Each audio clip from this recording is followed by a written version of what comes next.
The richest man in England. Nobody knew the secret empire of John Ellerman. A boy of 9 inherited £600 and turned it into 37 million. In 1871, a 9-year-old boy named John Reeves Ellerman stood at the graveside of his father in Kingston upon Hull and inherited an estate valued at £600. His father, Johann Hermann Ellerman, a Lutheran corn merchant and shipbroker who had emigrated from Hamburg in 1850, had died leaving barely enough to keep his family alive. The boy had been born in Hull on the 15th of May, 1862, the only son of a German immigrant and an English mother. He would leave school prematurely, live independently from the age of 14, and spend the rest of his life accumulating a fortune so large that when he died in 1933, his estate was assessed for probate at £36,684,994, 13 shillings and 5 pence, the largest private estate ever recorded in Britain, almost 3 times the previous record, and a sum that accounted for approximately 40% of all national death duties collected in that single year. Ellerman achieved this extraordinary result without founding a new industry, without a famous invention, and without a single newspaper interview. He is perhaps the greatest commercial success in British history that almost nobody has heard of. The question his life poses is not simply how he did it, but why a man with that much power chose so completely to be invisible. He left school at 14 and became an accountant who saw what others missed. John Ellerman did not get on with his mother. The biographical record is thin on the specifics, but the result was clear. At the age of 14, he left home and was articled to a Birmingham chartered accountant. This was not an unusual path for ambitious young men of limited means in the 1870s. Professional accountancy was a relatively new and rapidly growing field, and the skills it conferred offered access to commercial opportunities that pure trade or manufacturing did not. Ellerman proved exceptionally gifted. He qualified as a chartered accountant in the early 1880s, with results that placed him among the highest performers in his cohort. He was then offered a partnership in one of the most distinguished accountancy firms in London, Quilter, Ball & Company, and turned it down. He founded his own practice, J. Ellerman & Company, in the City of London in 1886, aged 24. He was one of the first important British businessmen to hold a professional accountancy qualification. More significantly, he was one of the first to use modern accounting methods systematically to identify underpriced companies, businesses whose assets, properly understood, were worth significantly more than their market value. He had found the method by which he would build his empire before he was 25 years old. Before we continue, don't forget to subscribe to the channel so you don't miss any of our upcoming content about the United Kingdom and its history. Thank you for your support, and now let's continue. The Brewery Trust appreciated by 1,300% in 9 years. Ellerman's first major financial undertaking was not shipping, it was beer. In 1890, he established the Brewery and Commercial Investment Trust, a vehicle for acquiring stakes in established but underperforming brewery businesses across Britain. The trust was built on the same principle that would characterize all of Ellerman's investments: find businesses that had a good product, a sound commercial position, and poor management, usually the consequence of the founder's death leaving a company without effective leadership, and acquire them at a price that reflected their current performance rather than their underlying value. Then improve the management. The result in the brewery sector was spectacular.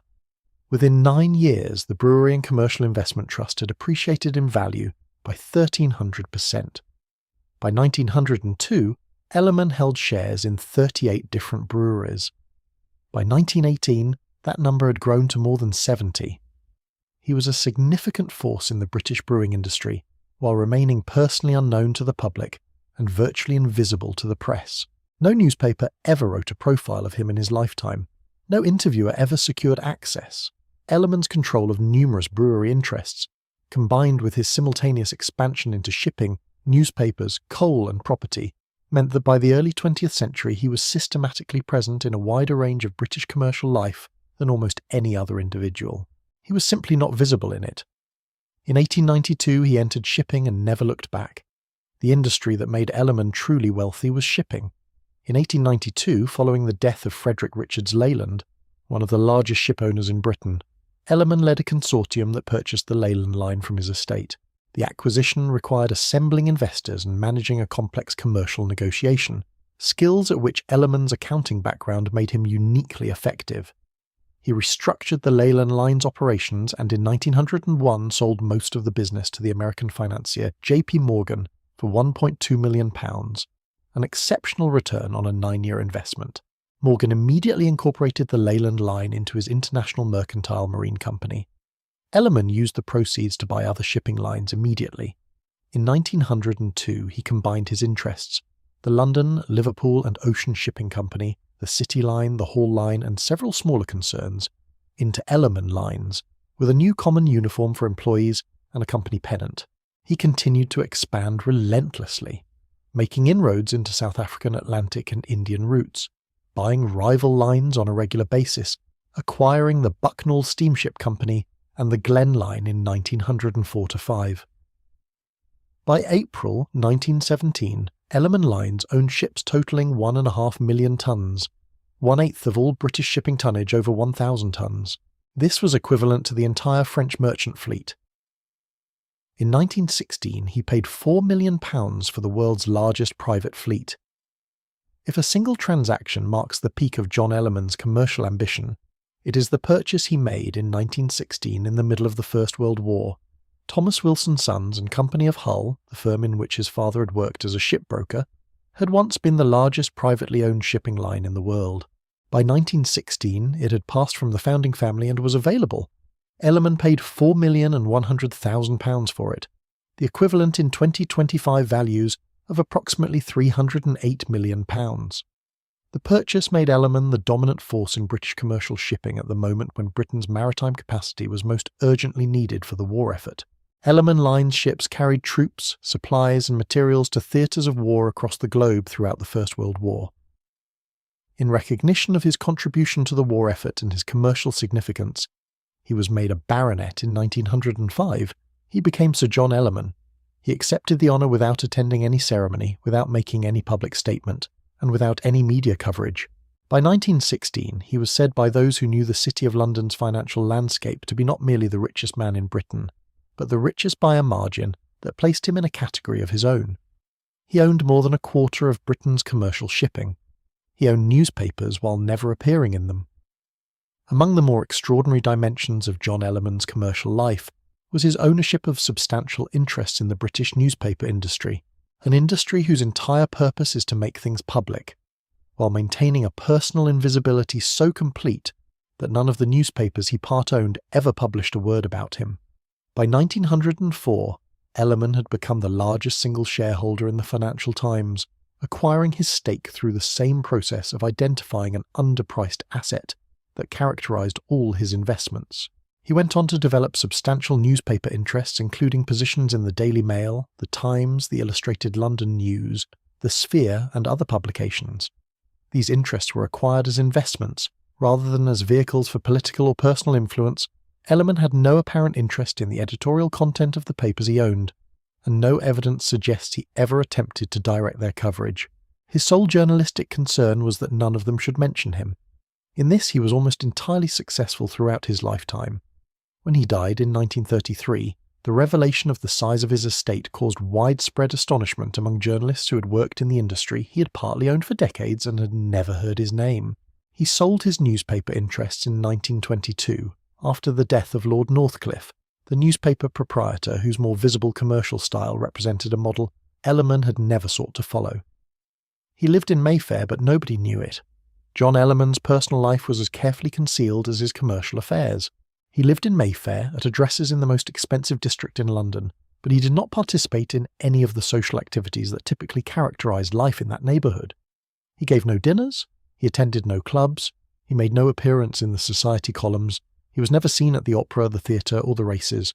He purchased New Slains Castle in Scotland in 1916, and then, confronted with the requirement to pay roof tax on it, had the roof removed and the castle deliberately allowed to become a ruin by 1925, preferring to destroy a historic structure rather than pay a tax he considered unjust.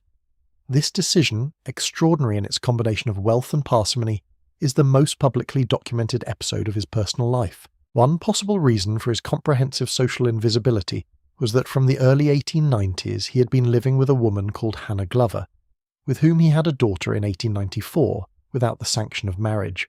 They did not marry until 1908, the year before the birth of his son. In the moral environment of late Victorian and Edwardian London, an unmarried partnership of this kind, especially one that produced children, was a source of social and professional vulnerability, particularly for a man whose commercial activities depended on the confidence of investors and clients. Ellerman chose concealment over confrontation. In 1929, the Inland Revenue found him worth twice the second richest person. In 1929, the Inland Revenue compiled a secret list of Britain's leading millionaires for internal assessment purposes. The document, which remained classified for decades, showed that John Ellerman was worth more than twice the wealth of the next richest individual in the country, and this at a time when the 1920s had already substantially eroded the fortunes accumulated during the Edwardian era and the First World War through taxation, economic disruption, and the decline of traditional industries. Ellerman had navigated the Great Depression of 1929 to 1933 with the same skill he had applied to every commercial challenge across his career, by identifying what was underpriced, by avoiding speculative positions, and by maintaining control of assets whose underlying value was independent of short-term market conditions. His coal interests, he held shares in at least 22 collieries by the early 1920s, had declined in value as the coal trade contracted after the First World War. But his shipping interests, his brewery stakes, his newspaper holdings, and above all his London property portfolio, which by 1933 encompassed over 200 acres of prime London real estate, including a portion of the Covent Garden estate, 21 acres between Oxford Street and Euston Road acquired for £3 million in 1925, and the 82-acre Kensington estate, provided an income and a capital base that the Depression could not destroy. His daughter Briar funded James Joyce and Sigmund Freud. Among the most unexpected aspects of John Ellerman's legacy is the life of his daughter, Annie Winifred Ellerman, who was born in 1894, when her parents were still unmarried, and who adopted the pen name Briar for the modernist poetry and fiction she wrote and published from the 19-teens onwards. Briar used her inheritance to become one of the most significant private patrons of modernist literature and thought in the early 20th century. She provided sustained financial support to the American poet H.D., with whom she had a long-term relationship. She funded James Joyce during the difficult years of the composition of Ulysses, contributing to the Contact Editions press that published experimental literature.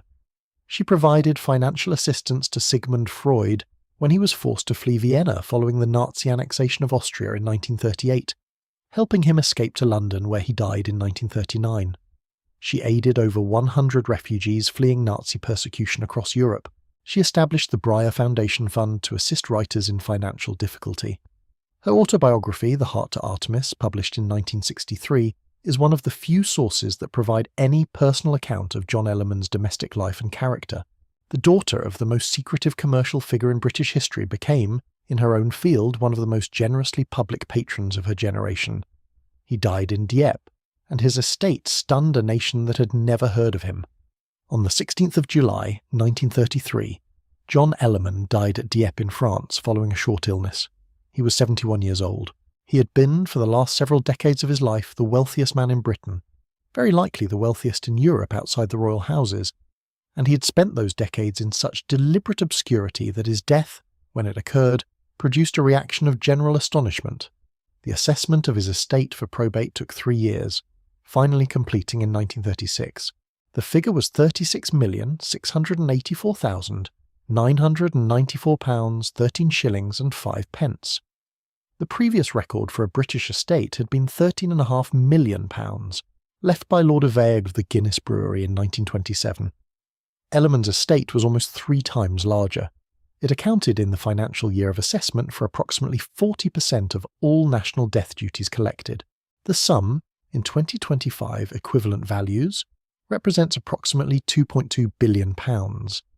His son, John Ellerman II, who was 23 at the time of his father's death, inherited approximately £20 million after death duties and used it to continue the shipping business for the rest of his own life, transferring 79% of the shares in Ellerman Lines to charitable trusts before his own death in 1973. The John Ellerman Foundation, which those trusts ultimately became, distributes approximately £5 million annually to British charities to this day.